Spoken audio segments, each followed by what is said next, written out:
نہایت قابل قدر بزرگوں اور دوستوں، میرے پیارے نوجوانوں، عزیز بچوں، اللہ کا فضل اور اس کا کرم اور اس کا احسان عظیم ہے کہ ہمیں اللہ پاک نے اہل ایمان کے گھر میں پیدا کیا اور مسلمان بنا کر دنیا میں بھیجا ہے۔ یہ اللہ کی وہ نعمت ہے کہ جس نعمت پر ہم اپنی جان کیا ایسی ہزاروں جان اگر قربان کر دیں تو اللہ کی اس نعمت کا ہم بدلہ اور اس کا حق ادا نہیں کر سکتے۔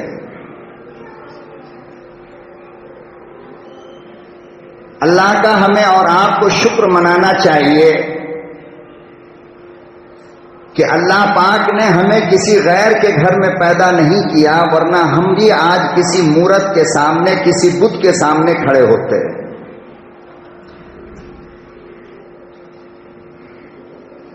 اللہ پاک نے ہمیں کسی غیر کے گھر میں پیدا نہیں کیا، ورنہ ہم بھی آج گائے، بیل اور ستارے اور پانی اور سانپ کیڑے کو اپنا خدا مان بیٹھتے۔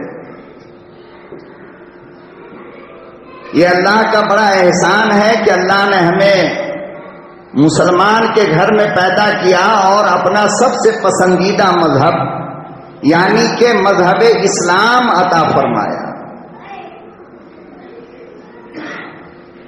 یہ الگ بات ہے کہ ہم لوگوں کو آج تک مذہب اسلام کی حقیقت اور اس کی اہمیت اور اس کی قیمت سمجھ میں نہیں آئی۔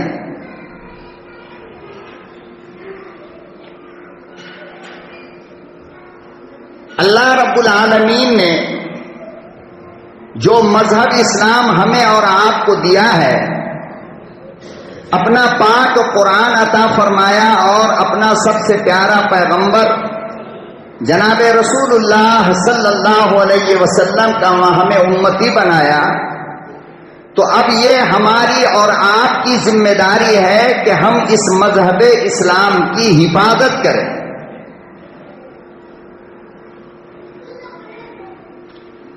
ہر مذہب کے ماننے والے اپنے دین کی حفاظت کرتے ہیں، اپنے مذہب کی حفاظت کرتے ہیں۔ اللہ نے جب ہمیں ایمان والا بنایا، اللہ نے جب ہمیں قرآن والا بنایا، اللہ نے جب ہمیں مسجد والا بنایا، اللہ نے جب ہمیں محمد عربی والا بنایا، اللہ نے جب ہمارے حوالے مذہب اسلام کو کیا ہے، تو آپ بتاؤ کہ اسلام کی حفاظت ذمہ داری کس کی بنتی ہے؟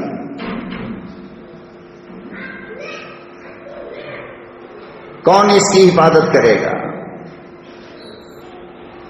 ہماری اور آپ کی ذمہ داری ہے یا نہیں ہے کہ ہم مذہب اسلام کی حفاظت کریں؟ اب اس کی حفاظت کیسے ہوتی ہے؟ اس کا دو طریقہ ہے۔ سب سے پہلا طریقہ مذہب اسلام کی حفاظت کا یہ ہے کہ ہم اس پر عمل کریں اور دوسروں کو عمل کرنے کی دعوت دیں، اور جو لوگ اس پہ عمل نہیں کرتے ہو ان کو پیار محبت کے ساتھ سمجھائیں۔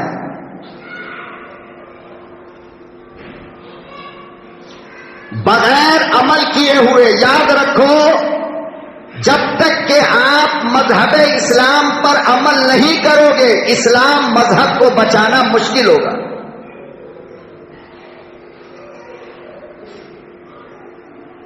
میں یہ بات کیوں کہہ رہا ہوں؟ اس لیے کہہ رہا ہوں کہ آپ لوگ اس بات کو سمجھیے کہ بہت سارا راستہ پرانے زمانے کا جس پر آپ کے باپ دادا چلا کرتے تھے،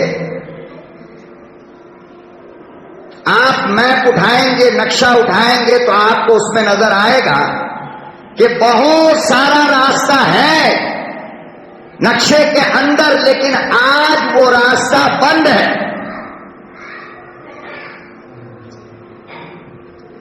وہ راستہ بند کیوں ہوتا ہے؟ جب لوگ اس راستے پہ چلنا چھوڑ دیتے ہیں نا تو پھر اس راستے پہ گھاس سبزی جنگل جھاڑ نکل آتا ہے اور وہ راستہ بند ہو جاتا ہے. خاص کر کے جو لوگ گاؤں دیہات کے رہنے والے ہیں آپ ان سے معلوم کرو کہ کھیت کھلیان پہ جانے والا جنگل جھاڑوں میں جانے والا بہت سارا راستہ جس پہ پہلے لوگ چلا کرتے تھے اب اچھا راستہ بن گیا تو اس راستے پہ چلنے والا نہیں ہے تو اب اس راستے کا نام و نشان بھی نہیں ہے.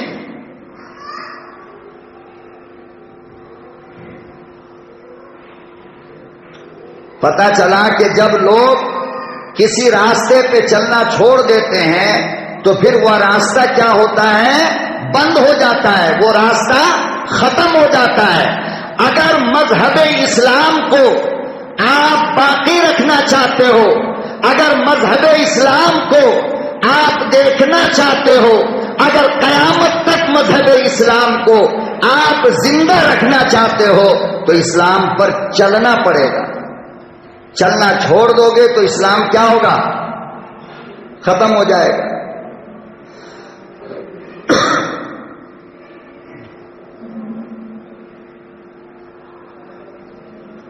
ہم لوگ کتنا چل رہے ہیں اسلام کے اوپر؟ ہم لوگوں کی زندگی کی کیا حالت ہے؟ ہم نے اسلام کو کتنا فالو کیا؟ ہم اسلام کو کتنا مانتے ہیں؟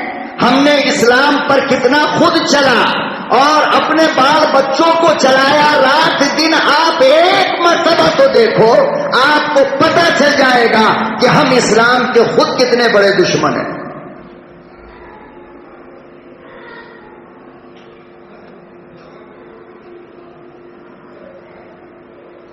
صبح سے لے کر شام تک آپ اپنی زندگی کا روٹین بتاؤ. آپ نے صبح کی چائے پی، لیکن کبھی آپ نے سوچا کہ اسلام کے مطابق چائے پینے کا طریقہ کیا ہے؟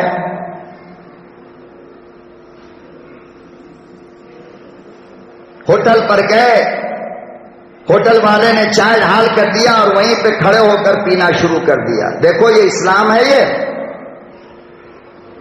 صبح کی شروعات دیکھیے آپ کیسے کر رہے ہو، اسلام کے خلاف کر رہے ہو. اسلام کیا کہتا ہے؟ بیٹھ کر پیو اور پیتے وقت بات نہ کرو.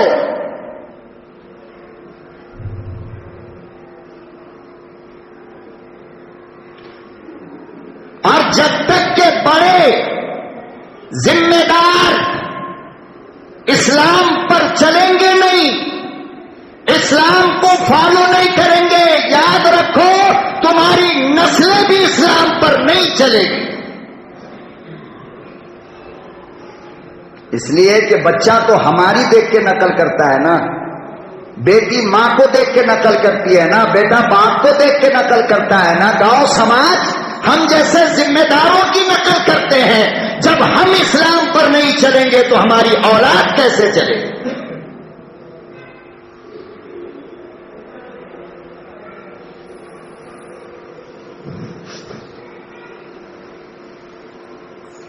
نہ لباس میں اسلام، نہ کھانے پینے میں اسلام، نہ شادی بیاہ میں اسلام، نہ مسجد کے اندر وضو بناتے وقت اسلام ہے، نہ نماز میں اسلام ہے. آپ ذرا غور کرو کہ جب آپ خود اسلام پر چلنا چھوڑ دو گے تو پھر اسلام بچے گا کیسے؟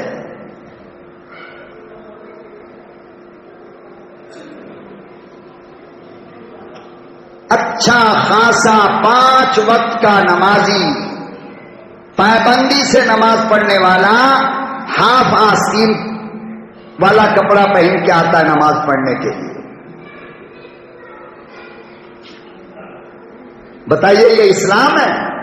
پوری زندگی میں ہمارے آقا صلی اللہ علیہ وسلم نے اور آقا کے غلاموں نے پوری زندگی میں کبھی بھی ہاف آستین والے کپڑے میں نماز نہیں پڑھا. تو مسجد میں بھی اسلام کو ہم فالو نہیں کر رہے ہیں.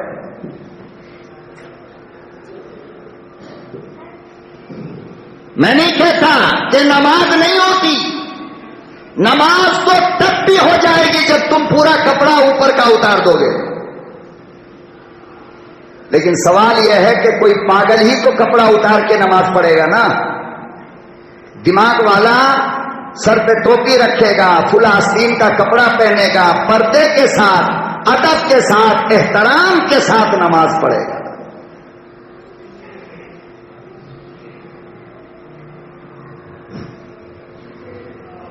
ٹخنے سے نیچے کپڑا ہے. نماز کی حالت میں آقا صلی اللہ علیہ وسلم نے فرمایا کہ جتنا حصہ تمہارے بدن کا ٹخنے سے نیچے کا پینٹ سے، لنگی سے، پاجامہ سے ڈھکا ہوگا، کل قیامت کے دن اس کو جہنم میں جلنا واجب ہے.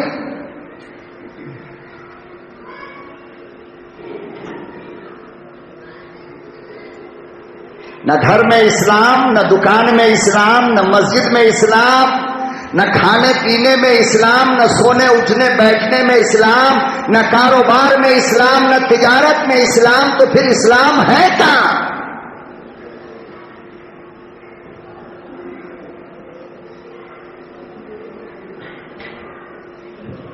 اللہ اکبر و کبیرہ. قرآن کریم میں اللہ پاک نے ارشاد فرمایا، لوگوں جو مذہب تمہیں میں نے دیا، جو اسلام تمہیں میں نے دیا، دنیا میں آج تک اس سے بہتر دین کوئی نہیں. ان الدین عند اللہ الاسلام.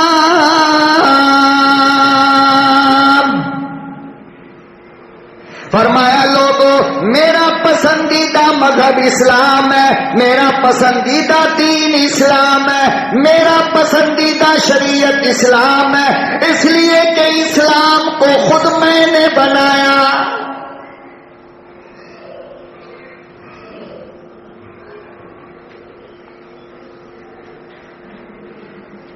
آج خود کو مسلمان کہنے والا، خود کو اسلام والا کہتا ہے، خود کو قرآن والا کہتا ہے، خود کو نبی والا کہتا ہے، مگر پوری زندگی میں اسلام کہیں پہ نظر نہیں آتا.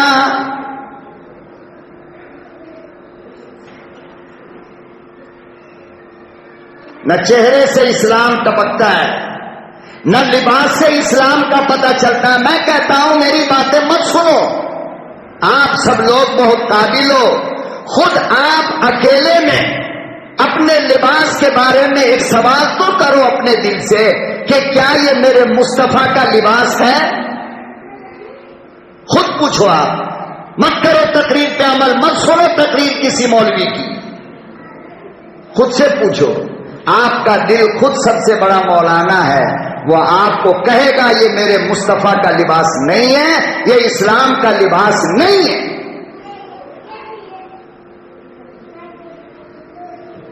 آئینہ کے سامنے کھڑے ہو کر کے آپ اپنی داڑھی پہ ہاتھ ڈالو اور اکیلے میں اپنے دل سے پوچھو کہ کیا یہ داڑھی میرے آقا جناب رسول اللہ صلی اللہ علیہ وسلم کا پسندیدہ ہے؟ آپ کا دل خود مولانا ہے، وہ کہے گا نہیں، غلط ہے یہ.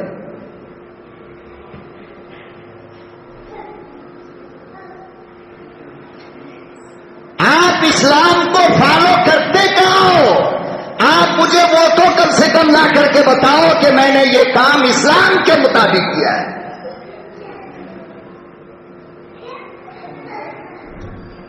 اسلام کہتا ہے گھر سے باہر نکلو تو بسم اللہ کہہ کر، گھر میں جب آؤ تو سلام کر کے قدم رکھنا اندر پہ، چاہے گھر کے اندر کوئی ہو یا نہ ہو. ہے تو بھی سلام کرو، نہیں ہے تو بھی سلام کرو. صحابی رسول نے پوچھا یا رسول اللہ اگر کوئی ہے تو سلام کا مطلب سمجھ میں آتا ہے، مگر کوئی نہیں ہے تو کیا مطلب؟ کیلی ہمارے ہاتھ میں، گھر بند ہے. نبی کہتے ہیں پھر بھی دروازہ کھولو تو سلام کر کے اندر جاؤ. صحابی رسول نے جب پوچھا تو آقا صلی اللہ علیہ وسلم نے فرمایا کہ دنیا کا کوئی مکان خالی نہیں رہتا، یا تو انسان رہے گا یا جنات رہے گا۔ جب تم گھر میں رہتے ہو تو تمہارا گھر ہے، جب تم نے گھر کو بند کر دیا تو وہ جنوں کا گھر ہے، جب گھر خالی ہوتا ہے تو اس میں جنات جو تمہارے بھائی ہیں وہ رہا کرتے ہیں۔ اس لیے کوئی ہو تو بھی سلام کرو انسان کو، اور کوئی نہیں ہے تب بھی سلام کرو اپنے جنات بھائیوں کو۔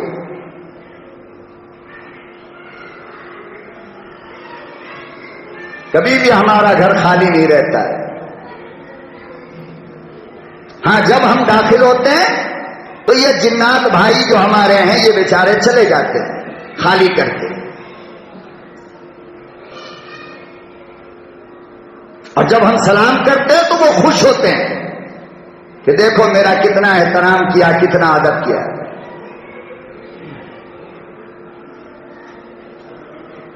تجارت کے اندر اسلام نے طریقہ بتایا کہ تجارت کا یہ طریقہ ہے، لیکن ہم لوگ بےمانی کر کے، کاروبار میں بےمانی کر کے اوریجنل آئٹم کا پیسہ لے کر ڈپلیکیٹ آئٹم دینے میں خوشی محسوس کرتے ہیں۔ واہ، ہم نے گراہک کو الو بنا دیا، بیوقوف بنا دیا۔ اسے تو بیوقوف بنا لیا، مگر تیری قبر خراب ہو گئی، تیری حشر برباد ہو گئی، تیری موت برباد ہو گئی۔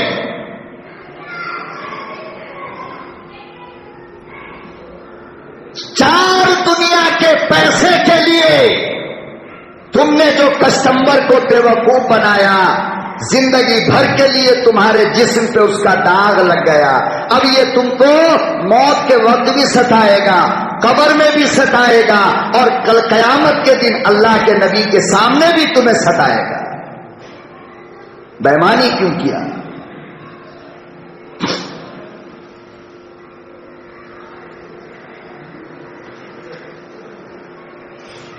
دو طریقے سے اسلام مذہب کو بچایا جا سکتا ہے۔ اس میں سب سے پہلا طریقہ یہ ہے کہ ہم اسلام کو فالو کریں، ہم اسلام پہ عمل کریں، لیکن ہمارا رونا اور ہمارا کلپنا بلبلانا اس بات پر ہے کہ ہم اسلام کو چھوڑ کر ناچنے والوں کو فالو کرتے ہیں، انگریزوں کو فالو کرتے ہیں، یہودیوں کو فالو کرتے ہیں، نصرانیوں کو فالو کرتے ہیں۔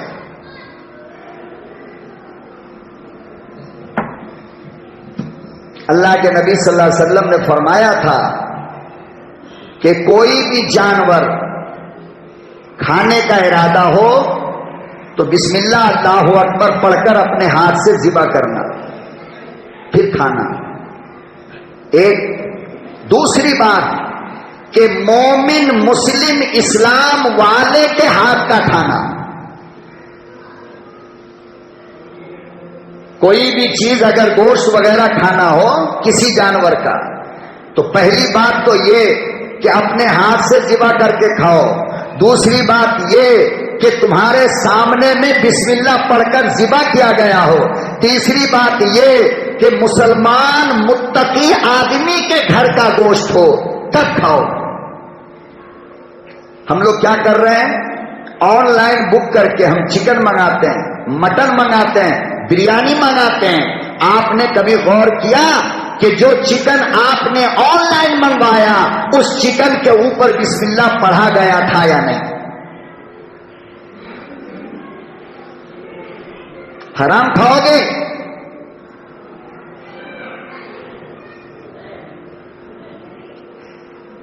جتنی بھی کمپنیاں یاد رکھو،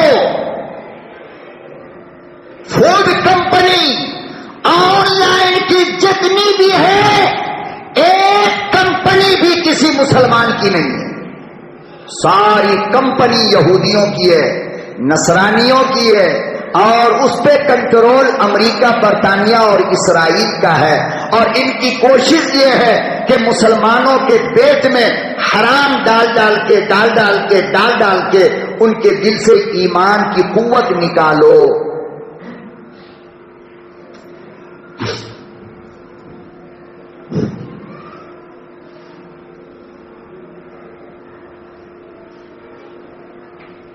یہ KFC والا کون ہے؟ یہ آپ بتائیں، KFC جو ہے یہ کون ہے؟ یہودی ہے، اسرائیل کی کمپنی ہے، وہی اسرائیل جو فلسطین کے بچوں کو قتل کرنے میں سب سے بڑا رول ادا کرتا ہے اور مسجد نبوی پہ، مسجد اقصی پہ قبضہ جمانے کے لیے مسلمانوں کا قتل عام کرتا ہے، وہی KFC والوں کا کھانا تم کھاتے ہو، ہم کھاتے ہیں، یہ بھی پتہ نہیں کہ کتنے چربی اس کے کھانے میں خنزیر کے ملائے گئے۔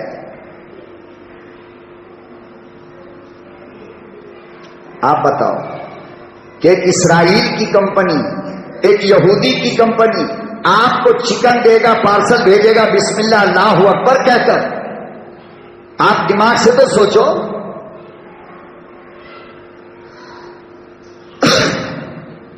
اور بغیر بسم اللہ کے مسلمان بھی اگر ذبح کرے گا تو حرام ہے کھانا، مسلمان بھی اگر بغیر بسم اللہ کے ذبح کرے گا تو حرام ہے۔ یہاں تک کہ جنگل میں شکار کرنے کے لیے آپ گئے اور آپ نے بندوق ماری پرندے کو، وہ مر گیا، آپ کے لیے حلال نہیں ہو سکتا۔ اسی لیے علماء نے لکھا کہ جب گولی مارنے کا ارادہ ہو تو بسم اللہ اللہ اکبر پڑھ کر مارو، پھر تمہارے لیے حلال ہوگا اگر وہ زندہ پکڑا گیا تو۔ اور ذبح کرنے سے پہلے اگر مر گیا تب تو حلال ہی نہیں ہے۔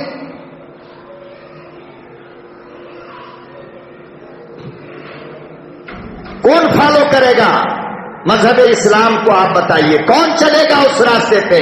جب تک کہ چلو گے نہیں اس وقت تک اسلام بچے گا نہیں۔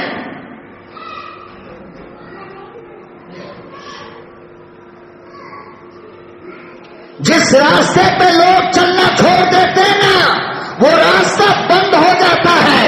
مذہب اسلام پر تم نے چلنا چھوڑ دیا، اسی لیے آج وہ لوگ جن کو کھڑے ہو کر پیشاب کرنے کا ڈھنگ نہیں ہے، وہ تمہارے اسلام کی باتیں کر رہے ہیں۔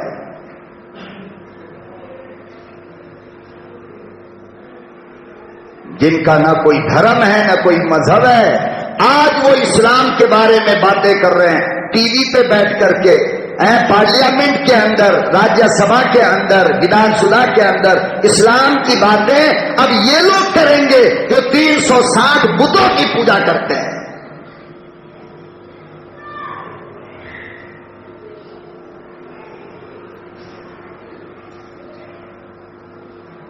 ایسا کیوں ہوا؟ اس لیے کہ آپ نے اسلام پر چلنا چھوڑ دیا۔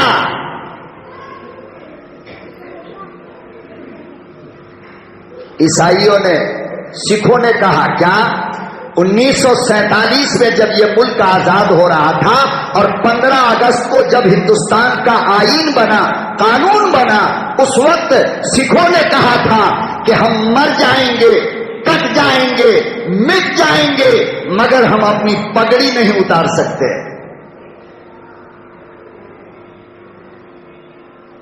ہم اس کو فالو کریں گے۔ آج دنیا کا ایک سکھ بھی آپ مجھے بتاؤ گے جو بغیر پگڑی کے رہتا ہو؟ بتا سکتے ہو آپ؟ ہندوستان کے کسی کونے میں آپ چلے جاؤ، بغیر پگڑی کے کوئی سکھ ملے گا نہیں۔ اور آئین کے اندر لکھا ہوا ہے، ڈاکٹر بھیم راؤ امبیڈکر کے سمویدھان کے اندر لکھا ہوا ہے کہ ہیلمٹ کا قانون، گاڑی چلانے کے لیے ہیلمٹ کا قانون سکھ قوم پہ نافذ نہیں ہوگا۔ آج تک کسی سکھ کو آپ نے ہیلمٹ لگاتے دیکھا؟ منوا لیا کہ نہیں؟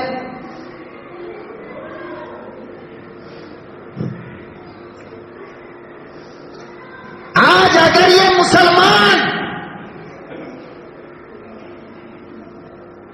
سر پہ ٹوپی لگا کر اور سر پہ امامہ باندھ کر کے سکھ قوموں کی طرح دنیا میں زندگی گزارتی تو یقین جانو ہمارے لیے بھی حکومت کو قانون بدلنا پڑتا۔ لیکن ہم تو اتنی دیر تک بھی ٹوپی بڑی مشکل سے پہنتے ہیں جتنی دیر تک نماز پڑھنی ہو. مسجد کے باہر گئے اور ٹوپی ایسے موڑا اور جیب میں گیا، جیسے لگ رہا تھا کہ ٹوپی سے بہت بڑی الجھن پریشانی ہو رہی ہے.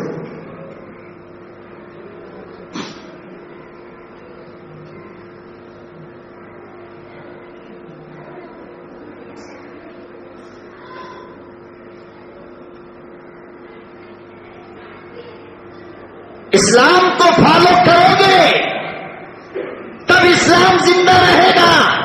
شادی میں، بیاہ میں، میتہ میں، غم میں، خوشی میں، گھر میں، راستے پر، دکان میں، آفس میں، میٹنگ میں، مشورہ میں، ہر جگہ ہر وقت اسلام کو فالو کرنا پڑے گا اگر تم چاہتے ہو کہ اس ملک کے اندر اسلام زندہ رہے.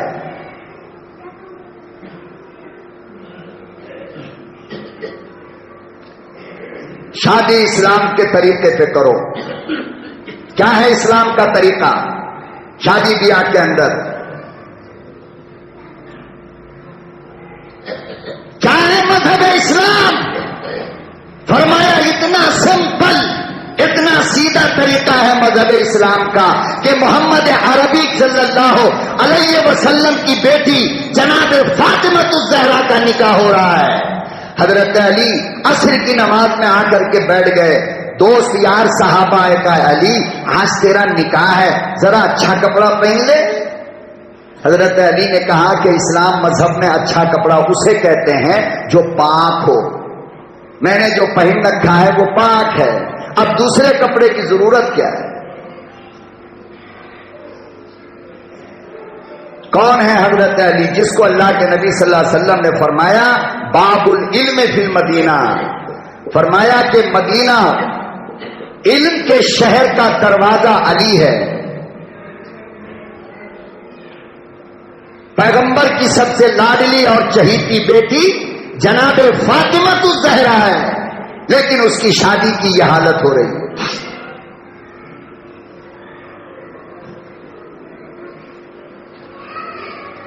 تو سب سے پہلی چیز آپ کو اسلام پر چلنا ہی پڑے گا.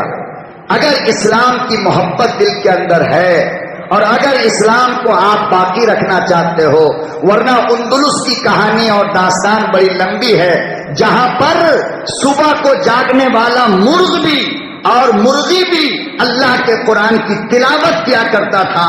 حالت یہ تھی، لیکن جب لوگوں نے اندلس کے اندر اسلام پہ چلنا چھوڑ دیا تو خدا کی قسم قیامت آ گئی اور اندلس کے مسلمانوں کے خون سے دریا کے پانی لال ہو گئے اور ان کے سروں کو کاٹ کر مینار بنایا گیا. غلطی کیا تھی؟ غلطی تھی اسلام پہ چلنا چھوڑ دیا تھا بس.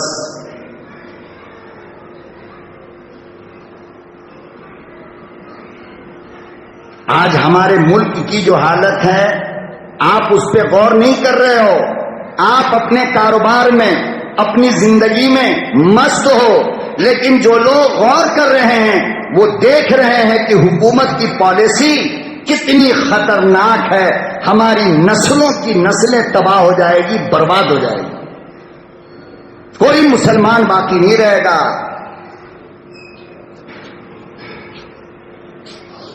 اس لیے اپنے نسل کی حفاظت کے لیے تو اسلام کو فالو کرو، اسلام پہ چلو اور حکومت کی آنکھوں میں آنکھیں ڈال کر کہو کہ ہم اپنی گردن تو کٹوا سکتے ہیں مگر اسلام کو ہم نہیں چھوڑ سکتے.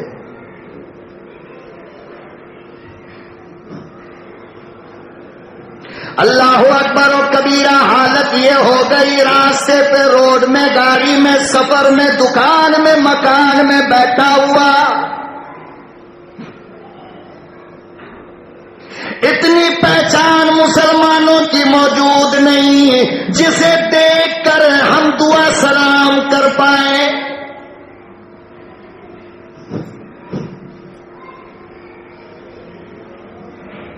گاڑی چلاتا ہوا ہوٹل میں بیٹھ کر کھانے والا مسلمان نظر نہیں آتا، غیروں کے طریقے پر کھا رہا، غیروں کا لباس پہنے ہوا. ہماری زبان چاہتی ہے سلام کرو مگر نشانی کوئی نہیں.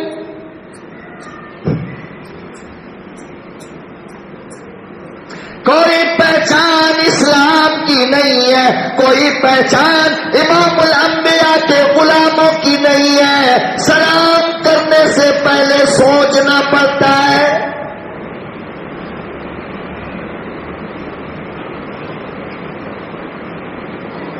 پتہ نہیں ہندو ہے کہ مسلمان ہے, اللہ جانے.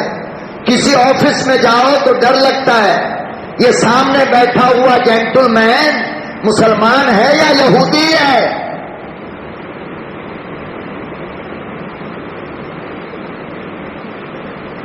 ایک آفس میں گیا, جا کر کے سامنے چیئر پہ بیٹھا, کچھ بات کرنی تھی ڈی ایس پی. مجھے نہیں پتا وہ ڈی ایس پی مسلمان ہے کہ عیسائی ہے کہ یہودی ہے کہ کرسچن ہے, پتا نہیں تھا.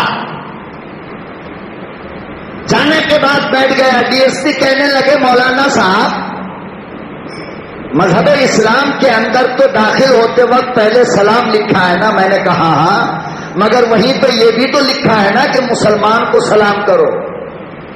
ہاں یہ بھی ہے. تو میں مسلمان نہیں. میں نے کہا پہچان کون سی چھوڑا تم نے؟ نہ چہرے پہ داڑھی, نہ سر پہ امامہ, نہ ٹوپی, نہ محمد عربی کا کپڑا تم نے پہنا ہے. میں سلام کروں تو کیا سمجھ کر کے؟ آپ مسلمانوں کا, ہاں میرا نام ڈی ایس پی رضوان ہے. میں نے کہا کہ کچھ تو غیرت اور شرم اپنے اندر پیدا کرو کہ جس اللہ نے اتنے بڑے عہدے پر تم کو لا کر کے بیٹھایا, تم نے اسلام کی ساری نشانی مٹا ڈالی. کم سے کم داڑھی رکھ لو, آنے جانے والا خوش ہو کر سلام تو کرے گا.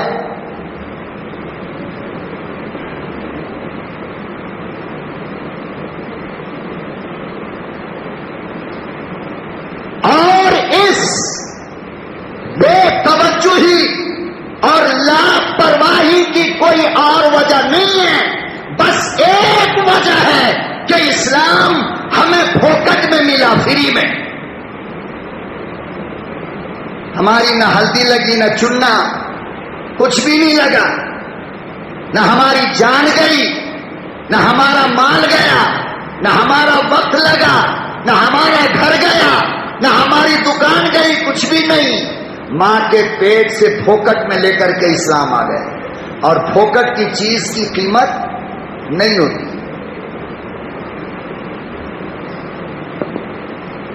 پیسہ لگے, جان لگے, گردن کٹے تو بات سمجھ میں آئے گی نا.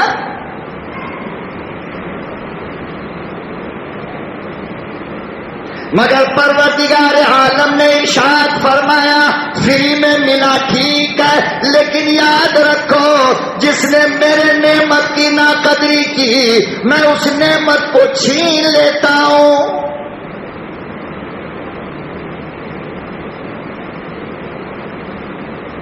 لئن شکرتم لأزیدنکم ولئن کفرتم ان عذابی لشدید. اگر نعمت کی قدر نہیں کرو گے نا تو ہم اس نعمت کو چھین کر تمہیں مصیبت میں ڈال دیں گے. جوانی ملی, اللہ کی نعمت ہے, شکر ادا کرو. اس کا شکر کیا ہے کہ اپنی جوانی کو جائز کاموں کے اندر لگاؤ. اللہ نے دولت دیا, شکر مناؤ. اس کا شکر کیا ہے کہ اپنی دولت کا استعمال جائز کاموں کے اندر کرو, لوگوں کے خیر خواہی اور بھلائی کے لیے کرو.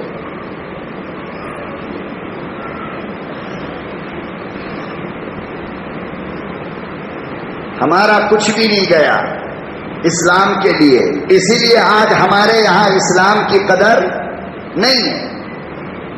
اگر ہمارا کچھ جاتا جیسے کہ صحابہ اکرام کا گیا, غزوہ احد کے موقع پر حدیث میں ایک واقعہ نقل کیا گیا ہے کہ اللہ کے نبی صلی اللہ علیہ وسلم مکان کے اندر بیٹھے ہوئے حضرت بلال سے گفتگو کر رہے تھے کہ بلال کل میدان جنگ گرم ہونے والا ہے, اسلام اور کفر کا مقابلہ ہونے والا ہے, لوگوں میں چندے کا اعلان کرنا چاہتا ہوں, بتاؤ تمہاری رائے کیا ہے, تمہارا مشورہ کیا ہے.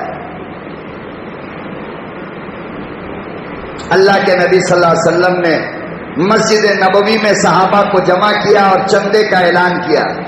کس چیز کا چندہ؟ فرمایا کہ ابھی تو جان کا چندہ چاہیے. کس کا؟ کس کا چندہ؟ جان کا. یا رسول اللہ جان کا مطلب؟ فرمایا کہ اپنی جان اللہ کے لیے دے دو، اللہ اس کے بدلے میں تمہیں جنت دے گا. صحابہ آگے بڑھے، کہا یا رسول اللہ میرا نام لکھ لو. محلے کی عورتوں نے اپنے شوہر سے کہا دیکھیے نا اللہ کے نبی نے چندہ مانگا ہے، آپ کیوں یہاں بیٹھے ہو، جاؤ نا اپنا نام بھی لکھوا لو.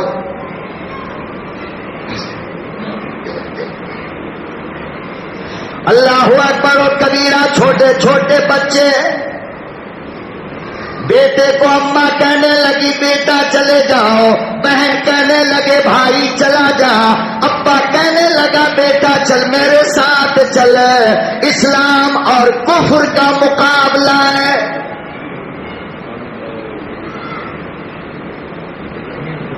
کسی نے اپنا شوہر چندے میں دیا، کسی نے اپنا بھائی چندے میں دیا، کسی نے اپنا بیٹا چندے میں دیا، کسی نے اپنا باپ چندے میں دیا.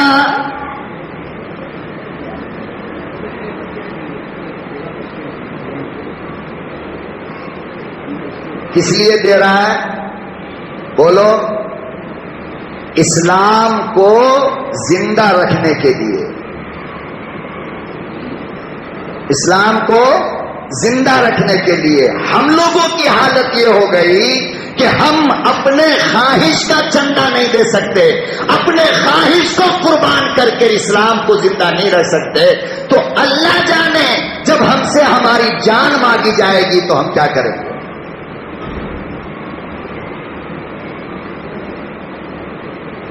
داڑھی پہ استورا مارنے سے پہلے ایک لمحے کے لیے سوچا کرو کہ تمہارے استورا مارنے سے آقا کو تکلیف ہو رہی ہے یا خوشی ہو رہی ہے.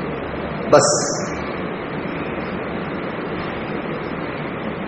کپڑا سلانے کا جب دل چاہے تو کپڑے کی دکان پہ جا کر 1 منٹ اپنی آنکھ کو بند کر کے سوچ لو پہلے کہ میرا اسلام کون سے لباس کو پسند کرتا ہے، پھر خریدو.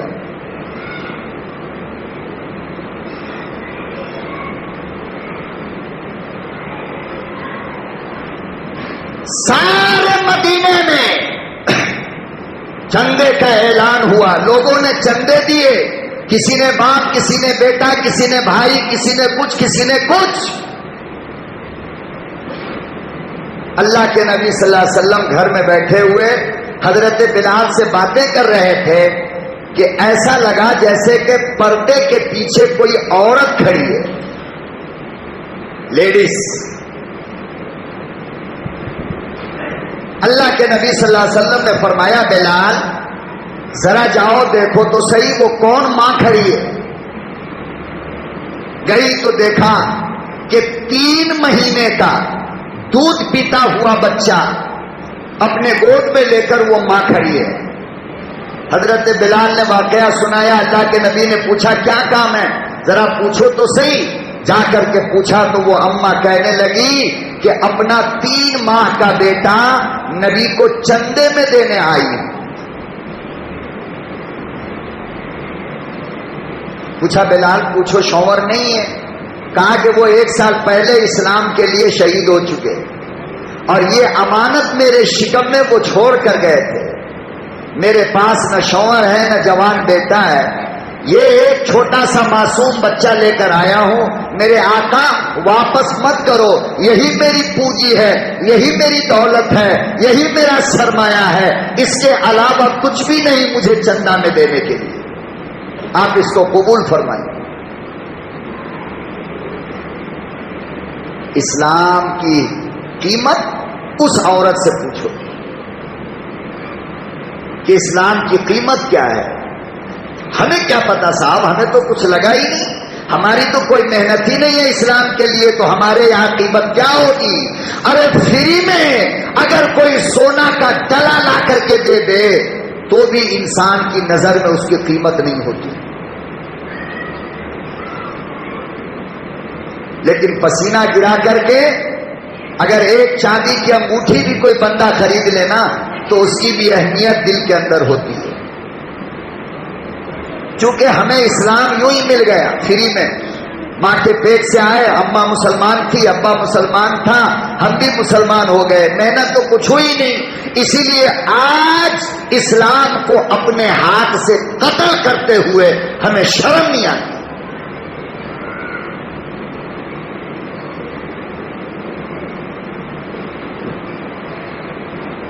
اللہ کے نبی صلی اللہ علیہ وسلم نے فرمایا جاؤ بلال اور ان سے کہو کہ میدان جنگ کوئی کھیل کود کا میدان نہیں ہے، وہاں تلوار چلتی ہے، وہاں تیر چلتا ہے، وہاں مقابلہ ہوتا ہے، بڑے بڑے طاقتور لوگ ہوتے ہیں، یہ 3 ماہ کا بچہ ہم چندے میں لے کر کیا کریں گے؟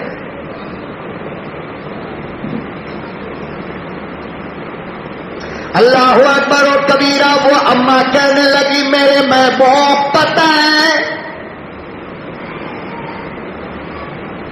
یہ چل نہیں سکتا، یہ بھاگ نہیں سکتا، یہ دوڑ نہیں سکتا، یہ کچھ بھی نہیں کر سکتا ہے، مگر میں اس لیے چندے میں دیتی ہوں کہ میدان جنگ میں جب کسی کافر کی تلوار آپ کی طرف آئے میرے اس ننھے بچے کو ڈھال بنا لو۔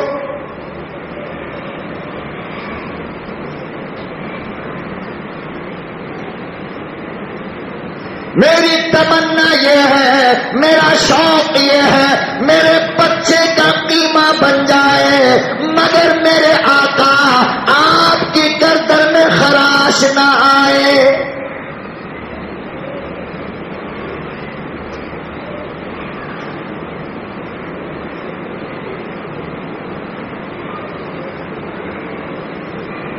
معصوم کی قربانی دینے سے پرہیز نہیں ہوئی۔ جب اتنی قربانیاں لوگ دیتے ہیں مذہب اسلام کے لیے، اپنے دین کے لیے، پھر ان کے گھر کے اندر ایک بچہ، ایک آدمی ایسا نہیں ملے گا کہ جو اسلام کو فالو نہ کرتا ہو، اسلام پہ عمل نہ کرتا ہو۔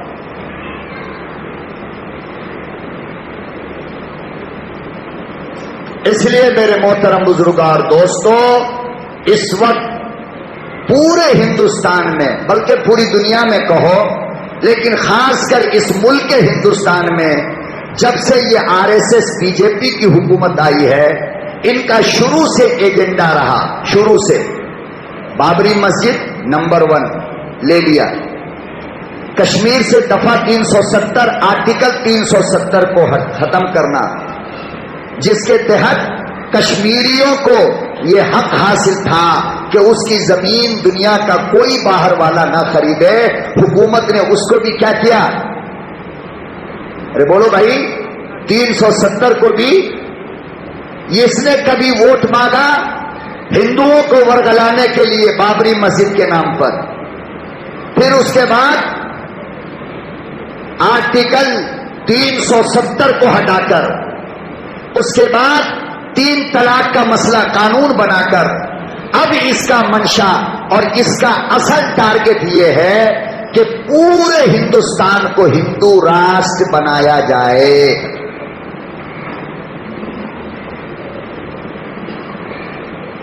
آپ لوگ بھولے بھالے آدمی ہو، صبح اٹھے اپنے ڈیوٹی پہ گئے، کام پہ گئے، شام کو تھکے تھکائے آئے، اچھا خاصا گرم گرم کھانا ملا، کھا کر سو گئے، اور پھر صبح اٹھے ڈیوٹی پہ چلے گئے۔ اسی لیے کچھ پتا آتا ہے ہی نہیں۔ پتا تو تب چلے گا جب ہمارے دروازے پر پانی آ کر کے کھڑا ہوگا کہ گاؤں میں سیلاب آ گیا ہے، شہر میں سیلاب آ گیا ہے، تب تک ہمیں پتا چلنے والا نہیں۔ یہ BJP کی مشن ہے، یہ RSS کا، پورے ملک ہندوستان کو کیا بنانا؟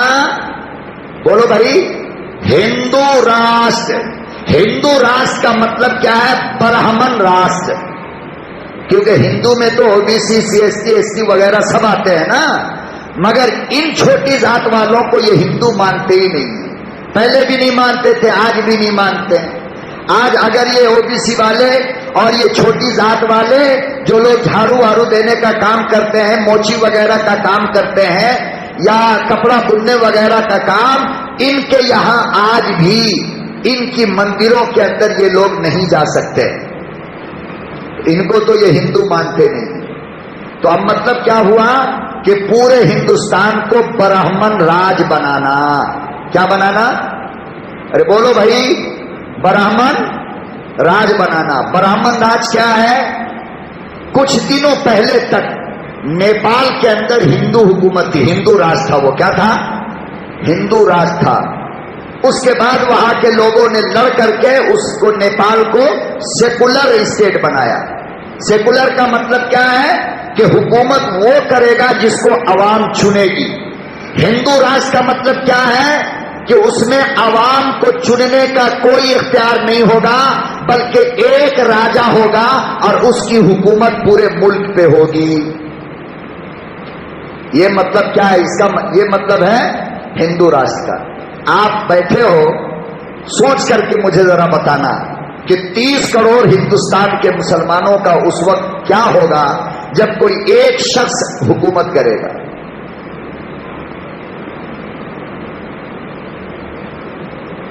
تو ظاہر بات ہے کہ ایک بار میں تو یہ نہیں کر سکتے نا کہ بھائی ایک دم سے اعلان کیسے کرے گا یہ. تو یہ جا رہے ہیں اسٹیپ بائی اسٹیپ. سمجھ رہے ہو؟ پورے ہندوستان کے ہندوؤں کو، غیروں کو اپنے سپورٹ میں کر کے الیکشن جیتیں گے. الیکشن میں پھر یہ طاقتور بنیں گے اور پھر اس کے بعد جو دل میں آئے گا پارلیمنٹ میں وہ قانون بنا لے گا. جیسے اپنی طاقت کے بلبوتے پر آج یہ حکومت پارلیمنٹ میں ایک بل لانے جا رہی ہے. ابھی پارلیمنٹ کا سیشن چالو ہونے والا ہے. اس سیشن کے اندر یہ بل لائیں گے. کیا بل لائیں گے؟ کہ پورا ملک ایک، پورا ملک ایک. اس لیے پورے ملک کا قانون بھی ایک ہونا چاہیے. اسی کو کہتے ہیں یکساں سیول کوڈ. اس کو کیا کہتے ہیں؟ یکساں سیول کوڈ. یعنی مذہبی معاملات میں بھی، مسلم پرسنل لا کے معاملے میں بھی اور کرمنل لا کے معاملے میں بھی قانون ایک ہوگا اور اس کو فالو کریں گے پورے ہندوستان والے. بات سمجھ رہے ہو؟ میں آپ سے پوچھنا چاہتا ہوں کہ جو حکومت یہ بل لانے جا رہی ہے، کس کی حکومت ہے یہ؟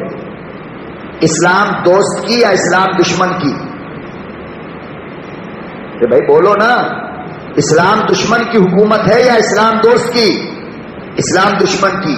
تو بتاؤ کہ وہ ایک قانون جس پر پورے ملک کو عمل کرنے کے لیے زبردستی کہا جائے گا اور اگر عمل نہیں کرے گا تو زندگی بھر کے لیے اس کو جیل میں رہنا پڑے گا، سزائیں دی جائے گی. ذرا بتاؤ تو صحیح کہ وہ قانون کیسا ہوگا؟ ہمارے فیور کا ہوگا وہ یا ہمارے خلاف ہوگا؟ تو وہ بل لانے سے پہلے، بل لائے گی ابھی اجلاس کے اندر، لیکن بل لانے سے پہلے اس نے کیا کیا ہے؟ ایک لا کمیشن بنایا ہے. 10 لوگوں کی کمیٹی بنائی اس نے، لا کمیشن. لا کمیشن کی ذمہ داری میں کیا بات دی گئی ہے؟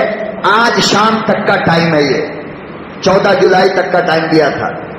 آج شام تک کا، 15 جولائی ہے نا آج، 14 جولائی کے شام 4 بجے تک کا ٹائم دیا گیا ہے. لا کمیشن کو اس لیے بنایا گیا کہ پورے ہندوستان کے ریلیجن سے، پبلک سے آپ مشورہ پوچھو کہ یکساں سول کوڈ ہونا چاہیے یا نہیں. اس لیے بنا کیا؟ لا کمیشن. اب اس کے پاس جتنے ای میل جائیں گے ہاں یا نہ، یس یا نو، اس کے مطابق لا کمیشن اپنی رپورٹ حکومت کو دے گی کہ بھائی آپ تو لانا چاہتے ہو لیکن اس ملک کی اکثریت اس کو پسند نہیں کرتی ہے. اب اگر ہم چاہتے ہیں کہ اس کی تعداد زیادہ ہو اور حکومت کو یہ رپورٹ جائے کہ اس ملک کی اکثریت اس چیز کو پسند نہیں کرتی ہے، تو ہمیں کیا کرنا چاہیے؟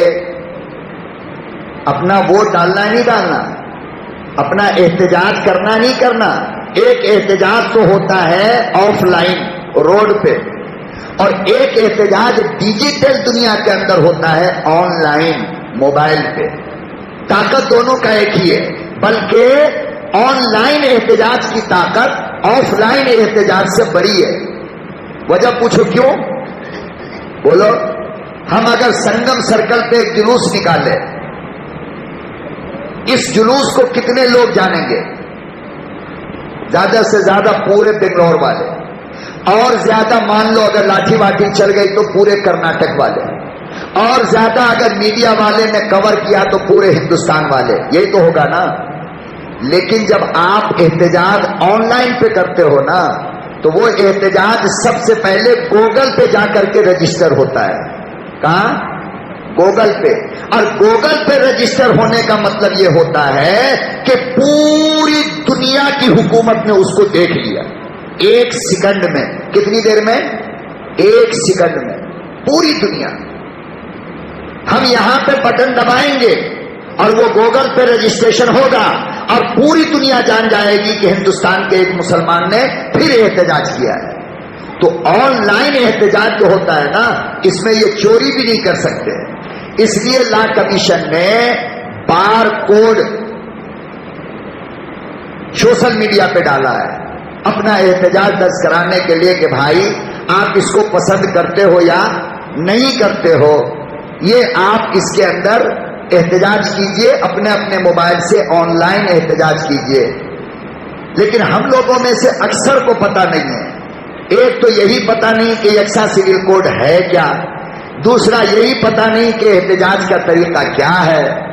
سمجھ میں آئی بات؟ تو یہ احتجاج آپ سب لوگ کرنا چاہتے ہو یا نہیں کرنا چاہتے ہو؟